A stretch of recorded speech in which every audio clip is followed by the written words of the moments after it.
Jupiter, जिसे हिंदी में बृहस्पति ग्रह भी कहा जाता है, हमारे सौर मंडल का सबसे बड़ा और सबसे भारी ग्रह है। जुपिटर को आप हमारे सौर मंडल का रक्षा कवच भी कह सकते हैं। हालांकि गैस के बादलों से ढके इस ग्रह के बारे में इंसान की समझ बहुत कम रही है, लेकिन अब पहली बार नासा का एक अंतरिक्ष यान जुपिटर को बहुत करीब से जानने के लिए जुपिटर के ऑर्बिट में पहुंचने वाला है। इस अंतरिक्ष यान का नाम जूनो है, जो कि अब से कुछ देर बाद अंतरिक्ष में एक नया इतिहास रचेगा।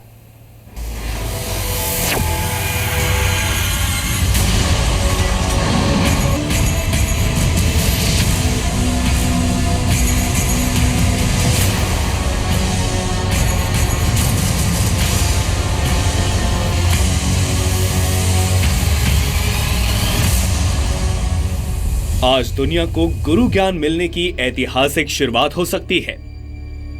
नासा का जूनो अंतरिक्ष यान सौर मंडल के सबसे बड़े और भारी भरकम ग्रह बृहस्पति यानी जुपिटर के दरवाजे पर खड़ा है।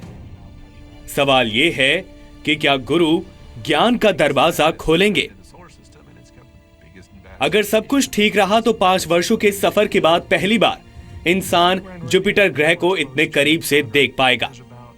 38,000 किलोमीटर प्रति घंटे की रफ्तार से 280 करोड़ किलोमीटर का सफर अगर कामयाब रहा तो इंसानी समझ बृहस्पति के बादलों के पार चली जाएगी।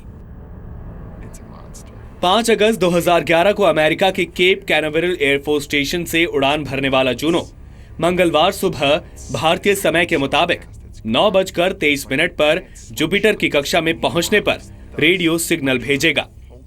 मानव इतिहास में अब तक करीब 7 अंतरिक्ष यान जुपिटर की कक्षा के पास से गुजरे हैं, लेकिन जूनो पहला ऐसा अंतरिक्ष यान होगा जो जुपिटर के बादलों के पार देखने में सक्षम होगा। 9 उपकरणों की मदद से जूनो बृहस्पति की बनावट, उसके आकार, उसके कोर और वातावरण से जुड़ी जानकारियां जुटाएगा। जुपिटर की कक्षा में पहुंचते ही जूनो की रफ्तार 2,66,000 किलोमीटर प्रति घंटा होगी। 35 मिनट तक अपने इंजन जलाकर जूनो स्पीड को कम करेगा, लेकिन अगर जूनो ऐसा नहीं कर पाया तो 8,000 करोड़ रुपए की लागत वाला यह मिशन बेकार हो जाएगा। स्पीड कम होने के बाद जुपिटर जूनो को अपनी कक्षा में बांध लेगा और फिर 20 महीनों के दौरान जूनो जुपिटर के करीब 37 चक्कर लगाएगा। इसके बाद फरवरी 2018 में जूनो खुद को नष्ट कर लेगा, क्योंकि अगर ऐसा नहीं हुआ तो जूनो जुपिटर के किसी चंद्रमा से टकरा सकता है और जूनो यान में चिपके जीवाणु जुपिटर के किसी चंद्रमा को दूषित कर सकते हैं।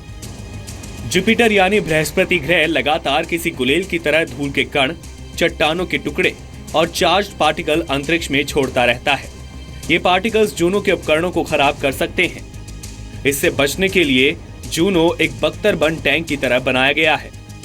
सौर मंडल के सबसे बड़े ग्रह के गुरुत्वाकर्षण क्षेत्र में खींच लिए जाने के बाद जूनो अगले 4 महीने के बीच बृहस्पति के 2-2 महीने के 2 बड़े चक्कर काटेगा।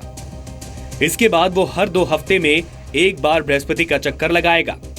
अगले 18 महीनों तक बृहस्पति के बारे में ऐसी जानकारियां भेजेगा जो अब से पहले इंसान को कभी भी हासिल नहीं हुई थी। यानी अंतरिक्ष में इतिहास बनने को है, बस थोड़ा सा इंतजार कीजिए। Bureau report, C media.